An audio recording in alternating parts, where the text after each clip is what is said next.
Well, I came to this country in 1979. Back then, there were hardly any Indians that I knew of. There were very few Hindu temples out here, and there was no Bal Vihar at all. Of course, I was young. I was kind of immature at that time. I was really young. So, but then I knew one thing, that this should not happen when I go back to India and then get married and bring my children out here. I was in doubt whether I really want to move in out here. But since then, there are temples, so many temples in every state in this country. And we have many Bal Vihars out here. When I got married, when my daughter and son were born out here, I was able to train them very well. I took them back to my home country once in every, I guess, 2 years. They went to the same Bal Vihar that Madhiji is now, I guess, director of.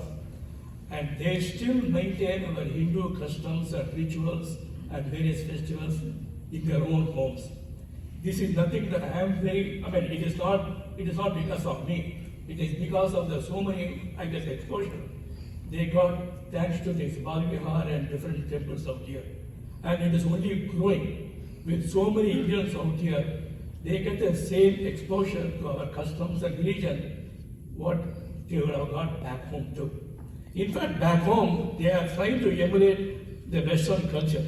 I think I am a much better Hindu here than even back home, if I can say that. I don't want it left unsaid that the whole JCC, Jewish Federation, JCRC, is meant to be a way, at least for the Jewish community, to come together, despite our religious varieties on the spectrum of observance. This is a safe place that welcomes at least the Jewish community in a cultural way, not necessarily religious. The other item I wanted to identify was the amalgam that my synagogue, when I grew up as a kid, created, and I didn't even realize it at the time. Came time for Halloween, and our synagogue gave out to all of the kids in the Hebrew school little containers from UNICEF to collect money for charity, for tzedakah.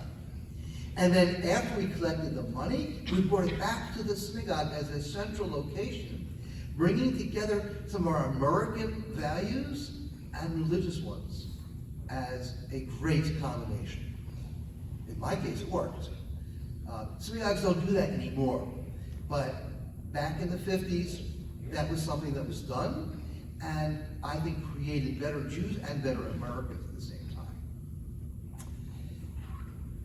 The next personal comment is that before I went into Jewish life professionally, I was a political science student, thinking I was going to become the first Jewish president. I changed my mind, I'm glad. But as a political scientist, I acknowledge that each of our homelands gained freedom from the British Empire that was collapsing post-World War II. Still run by disinterested colonial bureaucrats who really didn't have a sense of history. They partitioned the land of Israel as well as India. They created arbitrary borders that are now, in both of our cases, contested by Muslims.